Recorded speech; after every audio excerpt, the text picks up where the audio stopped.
Hi there, I'm John Carlo Rosillo. I was the cinematographer for Aromavision. Ducked off low key, yeah, you know me. Kick it with Tyree, hit it 3 like Kyrie. All right, man, it's Kicking It With Tyree. I'm here with Carlo. How you doing? Doing good. How are you doing, Tyree? I'm doing great, man. It's great to sit with you. We've worked together a couple times, you know, and now we're here talking about Aromavision. So, absolutely, yeah. What was the first introduction of Aromavision for you? Aromavision was introduced to me, I think, in a really funny way.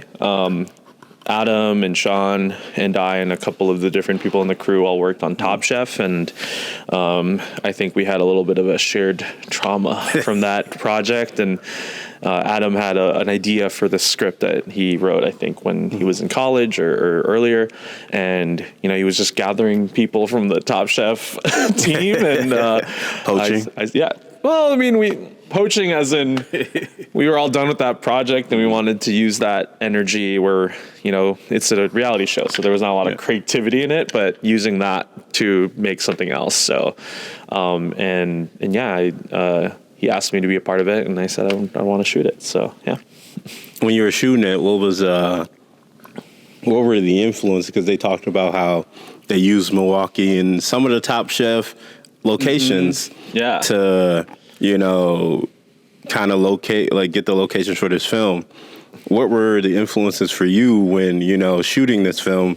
Were there any films you were pulling from for, shots, or what influenced you on that?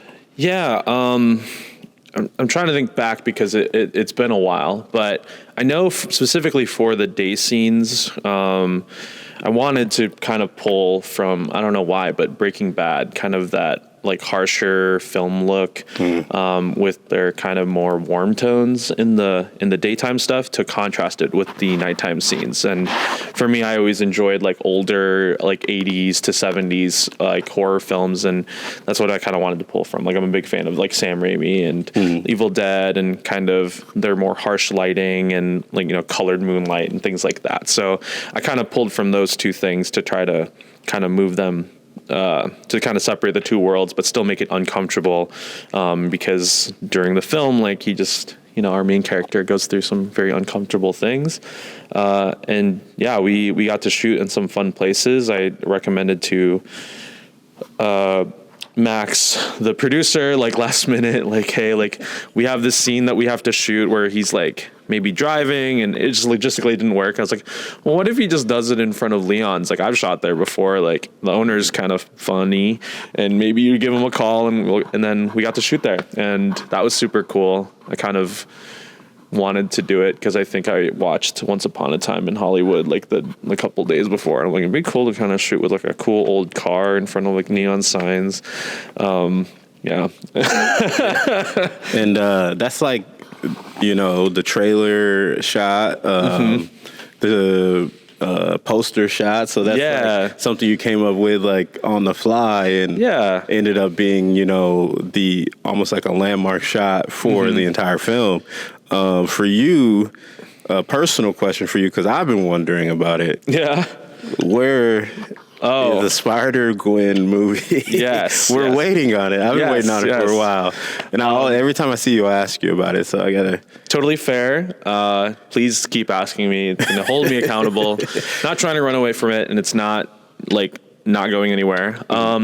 It's just been a project that takes a lot of time. I'm doing all the post-production editing and management, and there's multiple teams for the VFX, and the VFX is the other thing.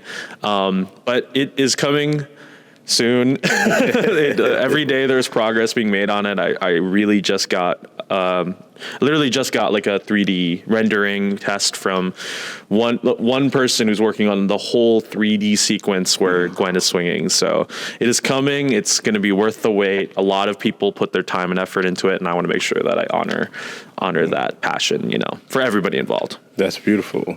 For you, when you hear like the Cream City grind, what does that mean to you as a Midwest filmmaker? We were talking about it earlier, where we have to put, our hands in many different baskets. We play producer, we play editor, we play director, cinematographer. What does it mean when you hear the words Cream City to you? The Cream City grind then? Yeah.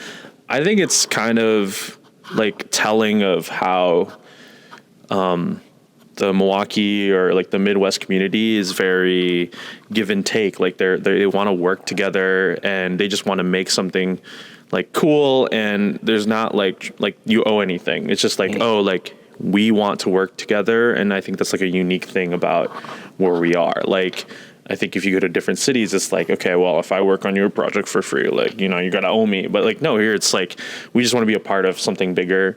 And I think the community here is just so giving. And, you know, like how I got brought into this is like, I accidentally got onto like a set that like with really cool people, and then they helped me out and I helped them out. And we just kept all growing. And I think that's what a lot of people do here in like the Midwest is like, they just, you know, we feed off of that, you know, that passion and that, you know, that kindness, you know. All right. For you, and my last question for you would be, for you going forward, where do you see your creative, what are you doing creatively going forward past the Milwaukee Film Festival and Aromavision? Ooh, well, I think, you know, we do all these different hats to kind of build up ourselves creatively and, you know, kind of learn more about things. I want to move forward and get to directing like the feature films I've been planning for many long time. So that's kind of where I want to move forward to. But yeah.